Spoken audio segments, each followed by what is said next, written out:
Voilà, donc je vais essayer de respecter les 10 minutes. Voilà. Oui, je voudrais bien la première slide, si vous voulez. La première slide, s'il vous plaît. Merci. Donc je vais vous parler d'une polypile anti-âge. Est-ce qu'on peut actuellement fabriquer une polypile qui aurait beaucoup d'efficacité chez l'être humain? On peut parler peut-être de plusieurs polypiles et surtout de polypiles individualisées. On va aller vers une polypile que chacun prendra en fonction de ses gènes, en fonction de son mode de vie.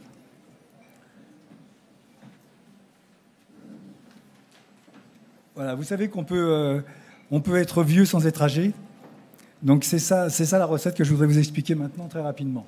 Vous connaissez probablement tous les déterminants du vieillissement. Maintenant, c'est sûr, tout est inscrit là. Vous voyez bien qu'il y a la stabilité du génome, la communication entre les cellules, l'épuisement des cellules souches, c'est ce que vous pratiquez peut-être dans l'esthétique, la sénescence cellulaire, la dysfonction mitochondriale, je pense que maintenant c'est très connu, la dérégulation de votre nutrition, ça c'est capital à partir de 50 ans, la perte du protéome, de la stabilité de votre protéome, tout ce qui est épigénétique, toutes les altérations épigénétiques sur lesquelles on peut jouer, et puis l'attrition des télomères, dont Ghislaine a parlé brièvement. Ça, ce sont toutes les molécules sur lesquelles travaille la Big Pharma pour la longévité actuellement. Vous voyez que c'est peut-être surprenant, mais il y a la diminution de l'hormone de croissance, il y a le grand frein des aminoacides à chaîne branchée, comme le poulet. Quand vous mangez du poulet, malheureusement, ça vous fait vieillir. La supplémentation en butyrate. Le butyrate, c'est quelque chose qui est dans votre intestin et qui est extrêmement important pour votre cerveau et que beaucoup de gens perdent par la qualité de leur microbiote qui baisse en vieillissant. La restriction de la méthionine. La méthionine, c'est par exemple la viande rouge. Il faut absolument réduire votre viande rouge. Prendre de la metformine, on va le voir rapidement. Le nicotinamide, ça c'est le NAD. Peut-être que vous êtes au courant que cette molécule est merveilleuse pour la longévité. La restriction en protéines. Le rapamycine ou les vorelimus, tous ces petits immunosuppresseurs qui accroissent énormément la longévité, évidemment les polyphénols, la spermidine et la restriction du tryptophane, le tryptophane étant le précurseur de la sérotonine et de la mélatonine. Donc on a 3 gènes de longévité, on en a seulement 3, il n'y en a pas 4, il n'y en a pas 2, c'est ces 3-là qui font toute la journée, toute la nuit pour vous, dans votre corps, pour que vous restiez à peu près en forme. Vous avez les sirtuines, qui sont des enzymes qui stimulent les gènes de la longévité. Vous avez le mTOR, qui est un régulateur de la croissance et du métabolisme et qui nous tue quand on vieillit. Et lui, il est extrêmement influencé par les aliments que vous prenez. Et puis, le système AMPK, qui est le système de baisse de l'énergie dans le corps humain. Et c'est sur celui-là qu'on peut agir énormément, très facilement. Les sirtuines, tout d'abord, ils dépendent du NAD, dont on vient de parler. C'est pour ça que le NAD est tellement à la mode. Les sirtuines, c'est en même temps la reproduction. Tout ce que vous avez vécu dans votre jeunesse, c'est là. C'est également la réparation de l'ADN. C'est pour ça que c'est aussi important. C'est la prévention de la mort cellulaire. Et c'est ce qui booste énormément les mitochondries. Et on a beaucoup de moyens de stimuler les sirtuines. Les sirtuines dépendent de la metformine, évidemment. Dépendent aussi de l'intermittent fasting. Donc si vous faites du jeûne un petit peu, c'est très bon pour votre corps. Une baisse des protéines, puisque les protéines vont contre les sirtuines. L'exercice physique, évidemment, votre style de vie est très important. Et les changements de température. Si vous vivez un peu trop chaud, un peu trop froid dans des durées brèves, ça c'est extrêmement bon pour vos sirtuines. Et les sirtuines participent au maintien de l'homéostase, participent à l'hormésis dans tout votre corps. Rappelez-vous que le NAD, cette molécule magique, elle vient du tryptophane, que du tryptophane. Elle est complètement liée à l'horloge biologique, à votre horloge centrale. Quand elle se dérègle, tout votre corps se dérègle et vous avez des cancers, des pathologies. Et c'est également le tryptophane qui est lié à la sérotonine et à la mélatonine.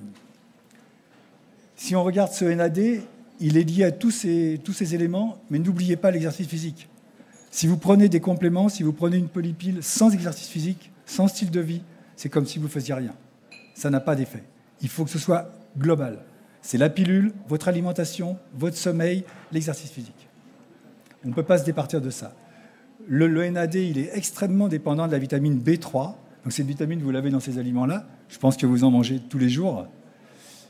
Il faut se rendre compte que FGF21, ce facteur, c'est un facteur qui est aussi très important contre le vieillissement, mais il est indissociable du style de vie. Vous l'amplifiez quand vous modifiez votre style de vie. Il peut diminuer votre appétit, vous aider à stimuler votre graisse brune, etc. Il y a eu une étude extrêmement intéressante qui a montré qu'on pouvait renverser l'âge du thymus. Vous savez qu'il disparaît quand vous vieillissez, que c'est votre intestin qui prend la relève pour l'immunité. Quand on associe l'hormone de croissance, un tout petit peu de DHEA et un petit peu de metformine, on a une régénération partielle du thymus. Donc c'est une piste extrêmement intéressante de combiner ces trois éléments ensemble.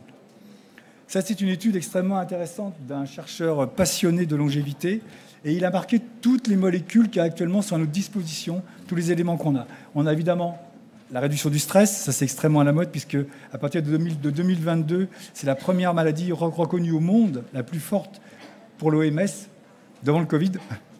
Et l'exercice physique, les vitamines, low calorie diet évidemment, tous les rapalogues dont je viens de vous parler, la rapamycine, également la metformine, mais aussi les PDE5 inhibitors, comme le Cialis ou le Viagra, qui ont non seulement des effets sur l'érection évidemment, mais surtout des effets sur la microcirculation, puisque c'est elle qui progressivement va vous rendre de plus en plus vieux. Peut-être des bêta-bloquants, certaines statines à low dose, à toute petite dose, l'aspirine probablement, et aussi des sartans. On va le voir, certains sartans sont impliqués pour accroître la longévité également à toute petite dose. Toutes ces molécules sont à petite dose. L'accroissement des télomères dépend de nombreux paramètres, dépend de votre exercice physique, mais aussi de la régulation de vos gènes. Donc ça va dépendre de vos sirtuines, par exemple. Ça va dépendre de votre sommeil, la qualité de votre sommeil, la durée de votre sommeil, de votre éducation. Plus votre niveau d'éducation est élevé, ici vous avez probablement un niveau d'éducation assez élevé, je l'espère, plus votre longévité, vous gagnez 10%.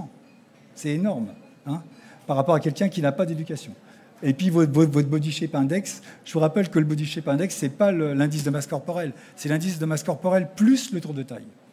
Parce que c'est là que c'est cette graisse qui est absolument délétère. Et puis évidemment, votre nutrition. Voilà. Vos télomères, ils dépendent de tout ça.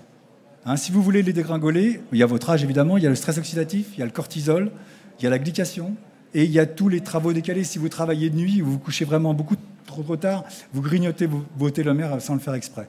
Pour monter vos télomères, c'est mélatonine, le sommeil, la vitamine D, l'ocytocine, l'exercice physique, on y revient, la metformine, la berbérine qui est extrêmement proche de la metformine, c'est quasiment les mêmes actions physiologiques, les sirtuines, l'astragale, vous connaissez probablement, le ginkgo biloba, et puis les oméga 3.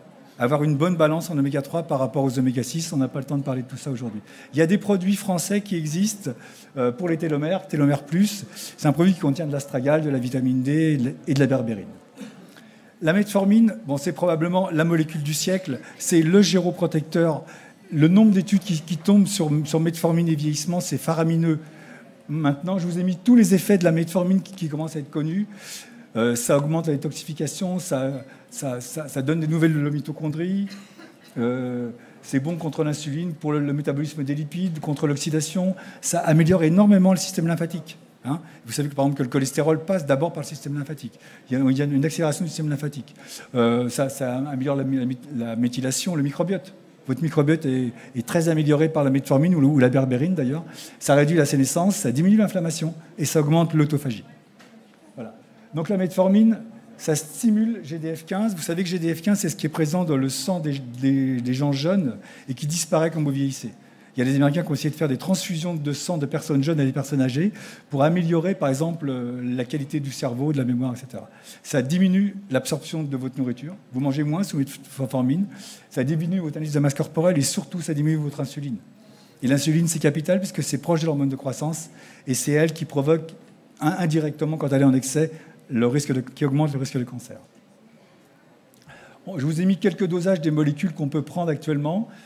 Parmi les sénolytiques, il y a eu des études extrêmement intéressantes avec la quercétine qui vient de la pomme, par exemple, et le dasatinib, qui est un immunosuppresseur. Les deux mélangés à petite dose enlèvent les cellules sénescentes totalement chez l'animal.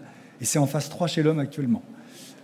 Pour la méthylation, protéger vos mitochondries, les PDE5 inhibitors, la metformine, tous les polyphénols, et puis bien sûr le NAD qui est un peu la star en 2022, qui va être la star en 2022. Donc je vous ai mis ici des grandes molécules, l'aspirine, les statines. Il ne faut pas crier sur les statines. Hein. Les statines à haute dose sont toxiques, c'est sûr, elles sont diabétogènes, etc. Mais à toute petite dose, elles sont vraiment bénéfiques pour l'être humain. Certains sartans, la metformine, et puis quelques immunosuppresseurs. On commence à prescrire des immunosuppresseurs extrêmement low dose, et c'est efficace.